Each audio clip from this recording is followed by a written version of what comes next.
ada yang mau tanyakan. Tadi pagi sarapan semua? Ada yang nggak sarapan? Kenapa mau nggak sarapan, nak? Malas. Oke, besok nggak boleh malas lagi ya. Pagi-pagi harus sarapan sesuai dengan 7 kebiasaan anak Indonesia hebat. Masih ingat? Masih. Yang pertama? Bangun pagi.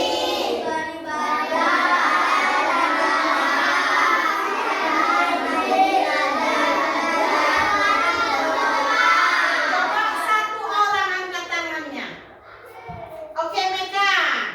Ya, 7 kebiasaan anak Indonesia hebat. Bangun pagi, beribadah, olahraga, Makan yang bergizi.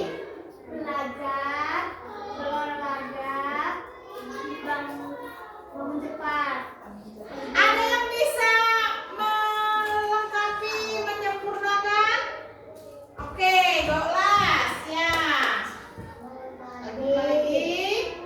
Beribadah, Beribadah. olahraga, Makan. makan sehat dan bergizi, rajin Belajar. bermusyawarah, tidur cepat. Oke, bermasyarakat dan tidur cepat. Coba sekarang perhatikan, ibu punya gambar ya. Ibu ada gambar, ibu dapat dari YouTube, apa? Google ya. Kira-kira ini gambar apa? Ya.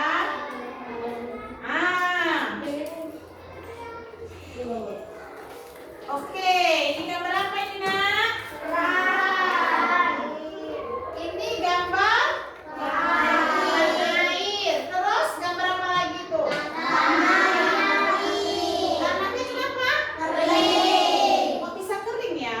Nggak ada air.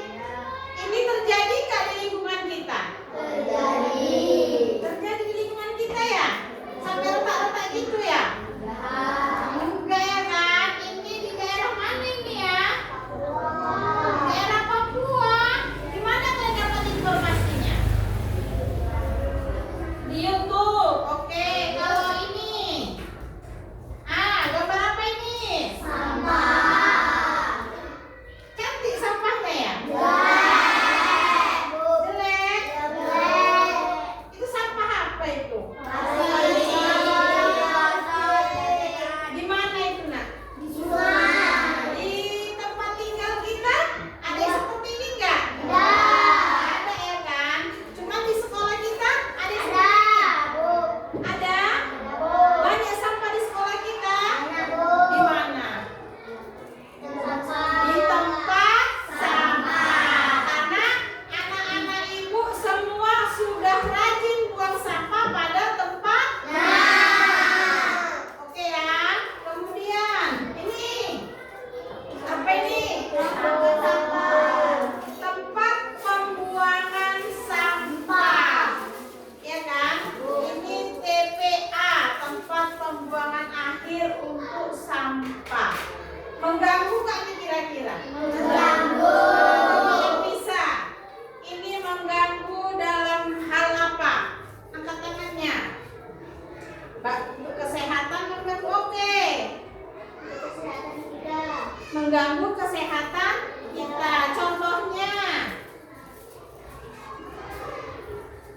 Contohnya kita bisa sakit kalau banyak sampah berserakan ya kan?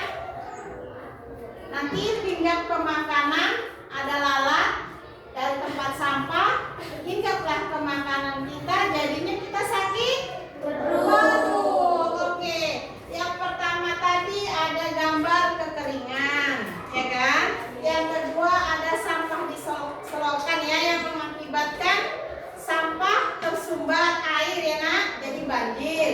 Baru ini ada sampah yang tidak diurus atau tidak dibersihkan ya.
berpikir teratur dan sistematis. Oke. Ada lagi? Ada lagi? Kita gabungkan tadi yang dibilang sama teman kita dan Nabila ya. Berpikir secara teratur dan sistematis untuk memecahkan suatu atau sebuah masalah. Itulah komputasional. Berpikir secara teratur dan sistematis untuk memecahkan masalah. Jadi, tujuan pembelajaran kita hari ini, kita berpikir komputasional ini diharapkan anak-anak didik ibu bisa memecahkan masalah yang ada dengan teratur, sistematis, dan logika, ya, secara tepat. Itulah tujuan pembelajaran kita hari ini. Masalah kita ini banyak, nak, ya kan? Masalahnya itu banyak. Jadi belajar coding itu bukan berarti harus pegang laptop jadi programmer, itu enggak, ya. Kita harus bisa memecahkan masalah secara teratur dan secara sistematis dan logika. Itu ya, belajar coding untuk tahap dasar. Jadi masalah yang pertama itu apa? Sehari-hari kita lah, 7 kebiasaan anak Indonesia hebat. Yang pertama bangun pagi. Jadi masalah enggak itu? Ada enggak yang bangunnya kesiangan? Ada enggak? Ada. Jadi kalau misalnya ada yang bangunnya kesiangan, kira-kira ada enggak solusi atau cara untuk mengatasi masalah itu? Ada. Coba sampai bisa mengatasi masalah supaya tidak bangun kesiangan. Bagaimana caranya? Tidur cepat. Tidur cepat. Siti, lanjut. Setelah tidur cepat, tidak main HP, Bu. Lagi. Tidak begadang. Tidak begadang, Bu. Ada lagi? Ada lagi? Supaya bangunnya tidak kesiangan. Ada lagi? Ada yang bisa menambahkan? Ada yang bisa menambahkan? Kalau ada alarm jamnya, pakai alarm. Ya kan? Nah, pertama Bu, aku pakai langkah-langkah supaya bangun cepat. Yang pertama, tidurnya cepat. Jangan main HP. Dan kemudian jangan begadang. Pasang alarm jamnya. Itu kan? Itu langkah-langkahnya secara sistematis. Kemudian masalah yang kedua, pernah nengok bunga layu? Pernah nengok bunga layu gitu? Kira-kira itu masalah enggak? Masalah. Masalahnya banyak ya, Nak. Jadi langkah-langkah untuk memecahkan masalah tadi apa? Coba, siapa yang bisa? Menyiram bunga dengan air, mengasih pupuk. Terus?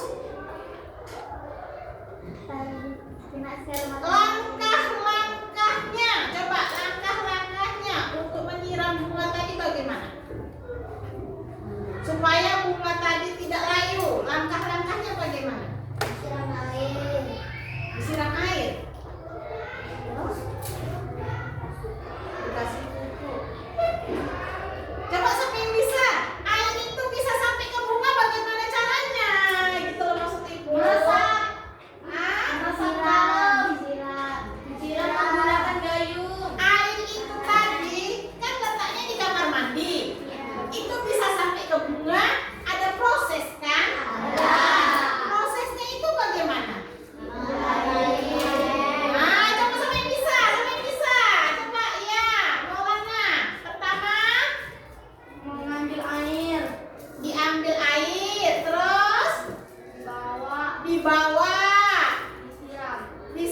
komputasional itu berpikir secara sederhana, secara sistematis. Dia sistematis itu terprogram, ya, kemudian logika untuk memecahkan suatu masalah. Coba tengok bukunya, ya. Di situ ada masalah enggak? Ya, halaman 5. Nah, apa di situ? Tidak membawa alat tulis, ya, tidak membawa alat tulis. Jadi ada banyak langkah di situ, ya. Yang pertama apa? Tidak membawa alat tulis. Masalah tadi kenapa tidak membawa alat tulis, bisa jadi satu ketinggalan, ya kan? Yang kedua buru-buru. Yang ketiga nggak menyusun roster. Nah, jadi ada nggak solusinya itu? Ada kan? Nah, coba ditengok kira-kira apa?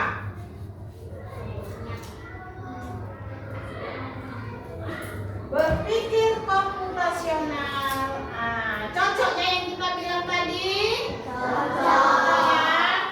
Berpikir ini dalamnya, berpikir teratur, sistematis dan logis dalam, ya, dalam memecahkan suatu masalah.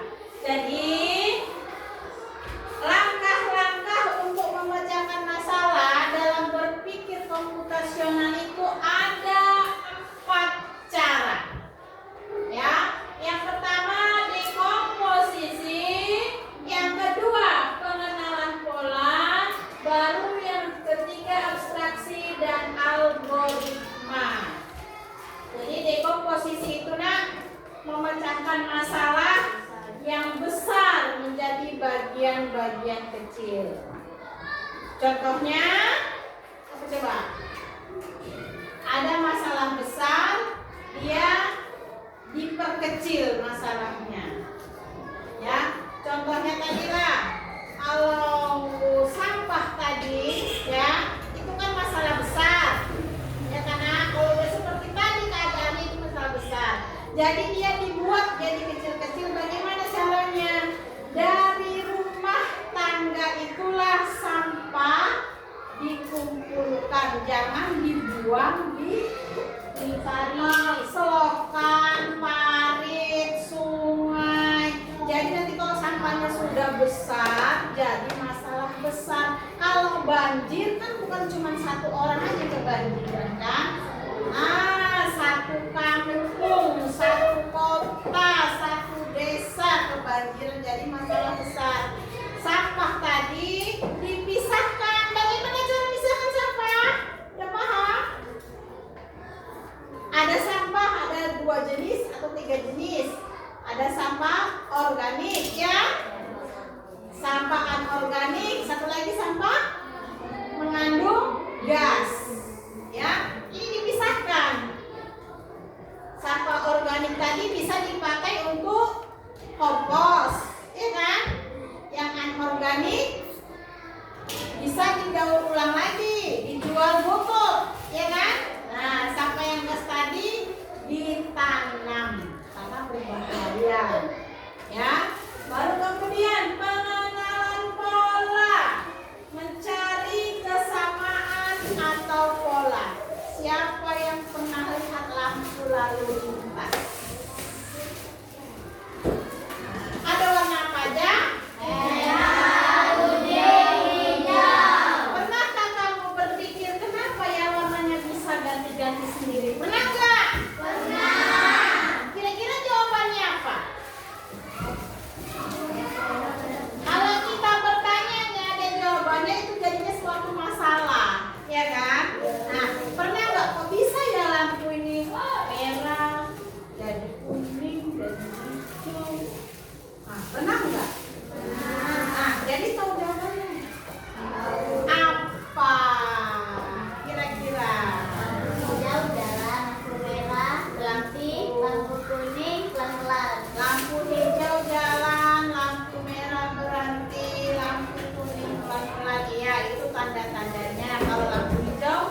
satu masalahnya gampang Bu, hidupkan keran, siramkan ke airnya, ya kan? Itu langkah-langkah dalam memecahkan masalah, ya. Baru sekarang kita lanjut. Nah, tugas kita hari ini, ya, tugas kita hari ini kita membuat langkah-langkah yang jelas, yang teratur, yang logika. Yang pertama, cara membuat mie instan. Tahu kan? Tahu. Nanti kita tengok cara membuat mie instan mana yang lebih tepat, lebih cepat, tidak memakan waktu lebih lama, ya kan? Baru yang kedua, cara membuat teh manis dingin. Bukan teh manis panas ya, teh manis dingin. Baru untuk yang ketiga, membuang sampah pada tempatnya. Langkah-langkahnya apa? Jadi kita bagi ya. Yang sebelah sini menyelesaikan soal nomor 1. Yang sebelah kiri ibu menyelesaikan nomor 2. Baru yang ini boleh dibalik mejanya menyelesaikan soal nomor 3. Berkelompok. Nanti ke depan kita presentasikan. Oke, semangat, semangat. Semangat. Tepuk semangat.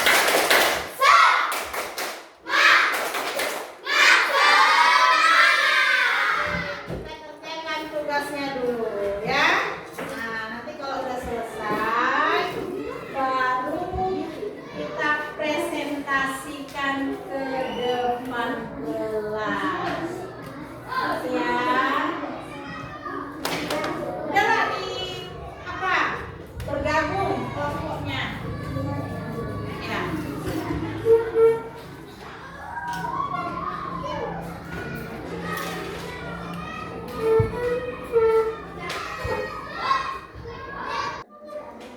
Udah siap? Oke ya, kita mulai ya. Coba ke depan.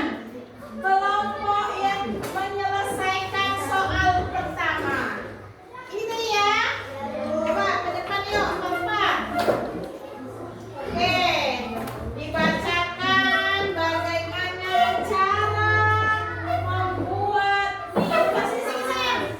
Kembali dengar silau matanya. Oke ya. Coba didengarkan ya sayangnya yang lainnya.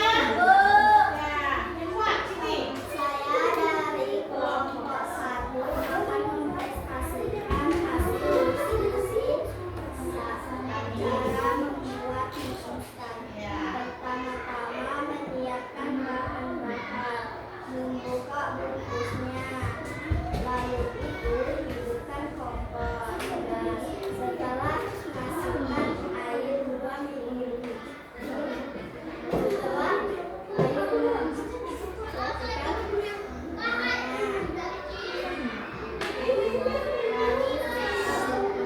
Lalu selanjutnya masukkan minyak ke dalam piring. Setelah itu diaduk. Oke. Tepuk tangan untuk kelompok 1 dulu. Coba kira-kira ada yang mau bertanya enggak? Ada yang mau bertanya yang lain? Ada yang mau bertanya? Ada yang bertanya enggak? Udah betulnya yang disampaikan kawan kita ini nak? Cara membuat mie instannya? Udah. Oke, kasih aplaus dulu untuk kelompok 1 yang kuat-kuat. Oke. Lanjut kelompok yang menyelesaikan soal nomor 2. Oke, ke depan. Cara membuat teh manis dingin.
selesai